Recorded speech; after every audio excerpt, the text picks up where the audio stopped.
Bonjour à tous. Bonjour Samuel.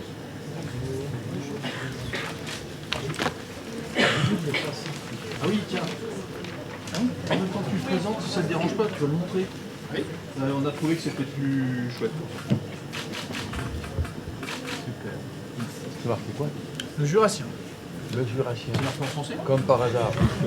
Non, Jurassien. Donc fait au cornet de chocolat. Donc c'est Tout à son fait. nom, le Jurassien. Alors il a un nom un petit peu plus étendu qui ne rentrait pas tout sur le gâteau, qu'on va vous présenter juste après. Alors c'est quoi? C'est Glacier de la Valence. oui, c'est pas le nom du. Il va le dire. Il va le dire. Ah, mais s'il vous plaît, qu'on va remonter.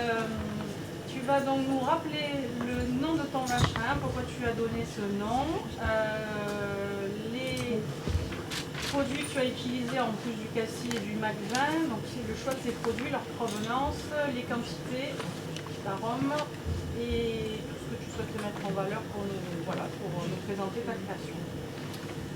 Donc bonjour à tous, donc je suis pas tout seul, je suis venu avec mes 2 salariés parce que c'est un projet d'équipe, donc on est tous les 3 à l'année On peut les mettre à côté. à l'entreprise, donc Rémi et Bérénice, voilà. Donc c'est vraiment un travail d'équipe au niveau de la réflexion sur le vacherin, de la dégustation, de la critique pour arriver à ce que vous avez là. Après au niveau de la création, on va dire plus technique des recettes, ça c'est plutôt ma partie, donc c'est pour ça que c'est plutôt moi qui vais présenter le gâteau et prendre la parole. Mais voilà, c'est une élaboration collective et c'est pour ça que je présente tous les 3 devant vous. Donc le nom complet du gâteau, c'est émanché de gueules et d'argent, le Jurassien. Donc émanché de gueules et d'argent, ça fait référence dans le langage héraldique, donc la description des blasons, au blason du Jura. Donc on va vous présenter justement le blason du Jura. Le blason du Jura, à proprement parler, on va dire, c'est plutôt la partie dentelée rouge et blanche en bas. La partie du haut qui représente un lion, c'est plutôt la partie Franche-Comté. Donc ça, c'est le blason actuel du Jura tout de même. Donc c'est-à-dire que dans le blason actuel du Jura, il y a quand même le lion qui représente une part de la Franche-Comté. À savoir que le Jura, c'est quand même un territoire qui peut être défini soit de manière on va dire, régionale, enfin au niveau administratif de la région, mais c'est aussi un territoire en termes de montagne, de relief, de géologie. Et donc il y a une partie du Jura qu'on peut retrouver en Suisse. Et donc en Suisse on retrouve aussi ces couleurs rouges et blanches, avec les dents, enfin dentelées. Donc le émanché veut dire dentelé. De gueule, c'est le rouge, en langage héraldique, et d'argent, le blanc. Donc on a souhaité, nous, reprendre ce vacherin. À première vue, ça saute pas aux yeux qu'on ait voulu refaire ça. Mais ça va vous allez le découvrir donc à l'intérieur du vacherin, où on reprend justement les 3 dents blanches et rouges de ce gâteau. Donc on est parti sur le côté un petit peu patrimoine, on a voulu faire quelque chose d'un petit peu traditionnel, donc effectivement la forme traditionnelle du vacherin plutôt ronde, des décors assez sobres, avec une écriture au cornet, un petit peu de pochage, on voulait mettre en avant le travail un petit peu plutôt manuel.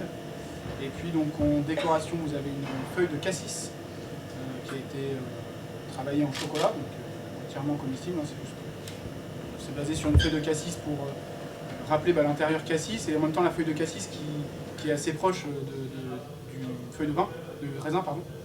Donc du coup ça faisait bien le lien entre la vigne et le cassis, le MAC20 et le cassis. Donc on va retrouver à l'intérieur de ce vacherin 2 meringues. Les 2 meringues sont à la noix, aux noix. Meringue à la noix, voilà. Meringue aux noix. Parce que donc, le MAC20 en note aromatique, il y a quand même, donc on l'a eu aussi hier dans la présentation de la cave, hein, du domaine de la pinte, une note de noix qui est due du coup au cépage et au mode de fermentation du savagnin. On retrouve ce côté noix, donc on a voulu accentuer un petit peu ce côté noix qu'on a remis du coup dans la meringue en torréfiant des noix. Donc des noix de Champagneux, ça vient à 5 km de la boutique, qu'on torréfie nous, qu'on réduit en poudre et qu'on incorpore à notre meringue au dernier moment, juste avant le pressage, pour éviter que la meringue ne retombe. Et puis du coup, sorbet cassis, donc on est sur un sorbet plein fruit cassis, 40% de cassis avec du fruit frais. D'habitude, on travaille avec un producteur qui est à Belay, donc c'est pareil, 10 km de chez nous, qui cette année n'avait pas de cassis, donc c'est le jeu aussi des producteurs. On allait le chercher un petit peu plus loin pour avoir toujours du fruit frais, à Chana dans l'Isère, Nord-Isère. Donc c'est un producteur bâti fruits avec qui du coup c'est la première année où on travaillait, une variété de noix de Bourgogne qui est aussi une variété que nous on cultive dans notre verger. Mais du coup on avait déjà tout passé notre récolte cet été dans nos glaces de cet été, donc on n'en a plus à présenter pour aujourd'hui. Donc là ce sera le cassis de notre producteur, Batifruit. Sorbet plein fruit cassis, on le disait, à 40%, avec du coup la glace Mac 20, 19% de Mac 20, donc domaine de la Pinte, comme tous les concurrents, avec ce Mac 20 assez jeune en termes de notes aromatiques de dégustation, et puis le goût de noix qu'on retrouve effectivement typique de ce cépage. Et autour de tout ça, donc la chantilly qu'on a fait infuser au bourgeon de cassis.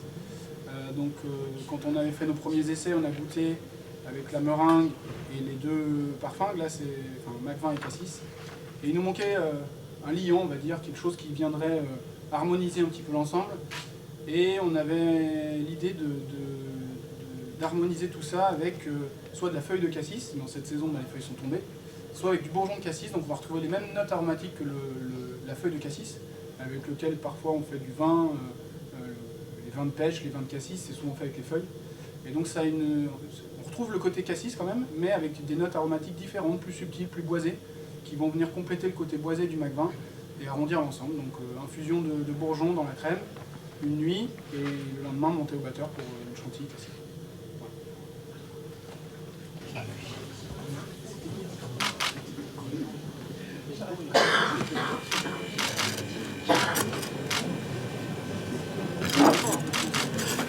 Il y a une petite surprise à la découpe.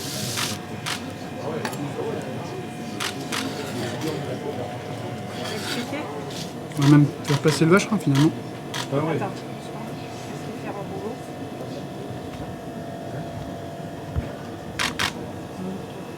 Je veux que tu me l'essuies le couteau.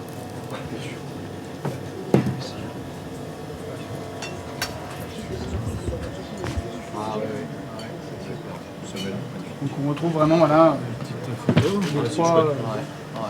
les trois dents typiques du Jura. Ah oui, c'est saisissant, ouais.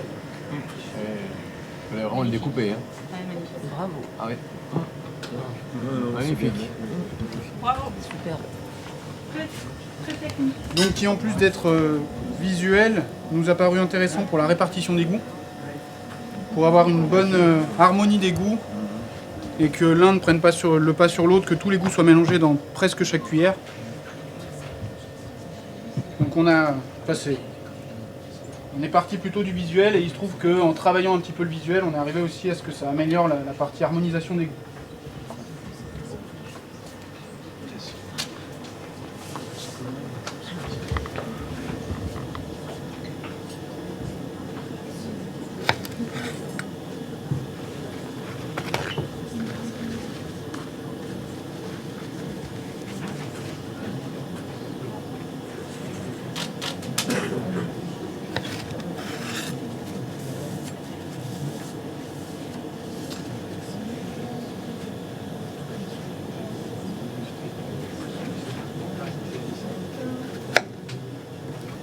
S'il te plaît, pour le jury. Voilà, Du coup, c'est pas le bon celui-là pour le recours. Ouais, du coup, j'en ai déjà fait. Sachant qu'on a nos assiettes. Voilà.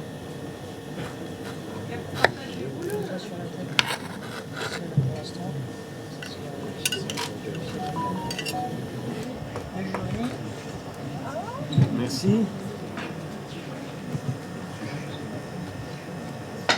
Tu vois la chantilly, pas trop épaisse, il y a la régularité. C'est vraiment joli. Hein.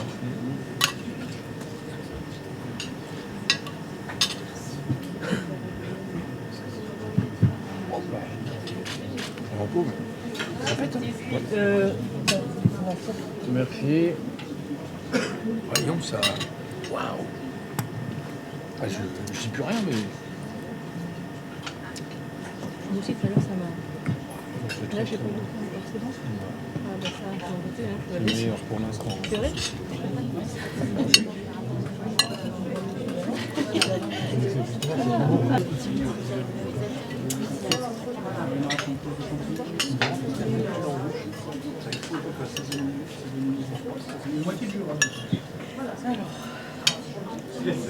Le classisme, il y a été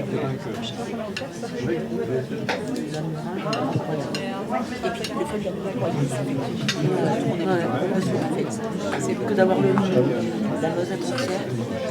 Un engagement. Là, c'est super. J'adore.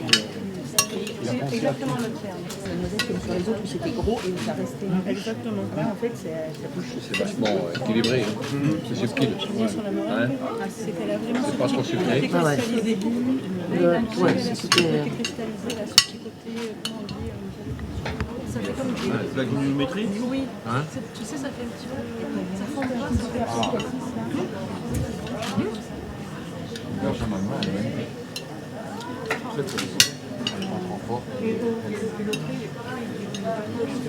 Là, il y a du lourd.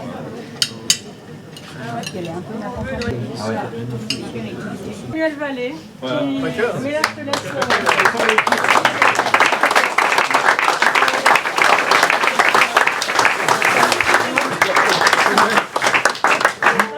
Alors d'abord, on va expliquer pourquoi, avant qu'on lui remette certains lots en plus directement par les fournisseurs présents.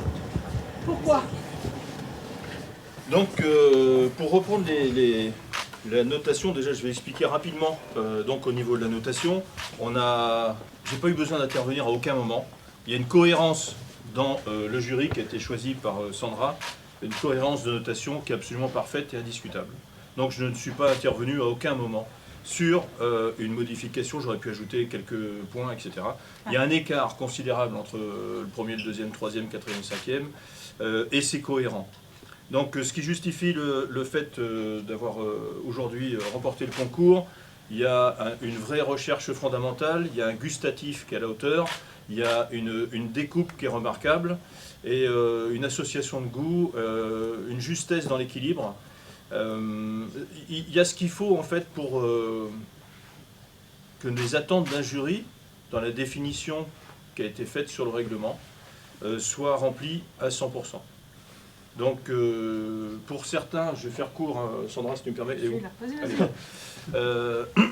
Pour certains, il y a eu quelques petites erreurs, je dirais, de jeunesse, des meringues qui cassent quand on découpe, des produits qui ne sont pas trop équilibrés, des produits qui ne sont pas forcément au Brix demandé. Il faut savoir que j'ai été, comme je suis toujours, et si vous voulez que quelqu'un d'autre prenne ma place, moi je serai toujours exigeant, dans le sens où il y a tout à apprendre dans un échange, dans un concours, si c'est bien jurifié. Et je fais jury dans des mondes nationaux ou internationaux, je ne sais pas être à côté de ce que je dois faire. Donc je fais en mon âme et conscience, et j'écoute en mon âme et conscience les membres du jury. Et là, j'étais honoré d'être pour la deuxième fois président d'un concours comme celui-ci.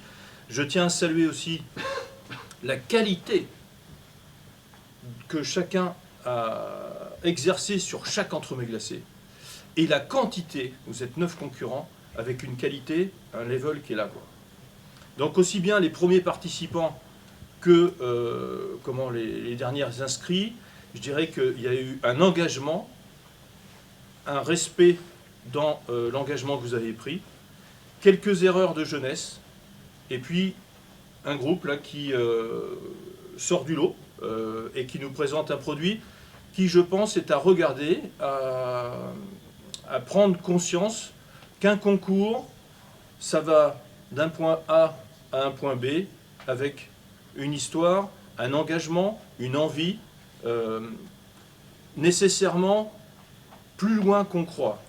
Un concours, c'est se dépasser soi-même. C'est arriver à un niveau et ne jamais être satisfait pour toujours aller un peu plus loin. La traduction de l'entremets qui a été fait par Sam et son équipe, elle est dans ce que je viens d'évoquer. Donc bravo en tout cas à tous les concurrents, parce qu'il faut s'inspirer des meilleurs pour grandir. Et je vous engage sincèrement à vous inspirer des produits que vous avez vus et des gens que vous avez côtoyés pendant ces 2 jours pour justement progresser dans le bonheur d'un métier respectable et respecté dans un cadre comme on a été accueilli aujourd'hui. Voilà ce que je voulais dire. Parfait, merci.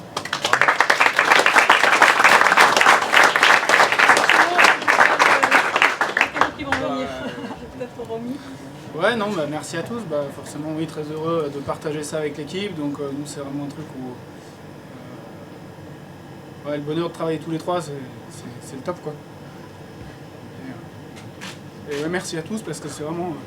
Comme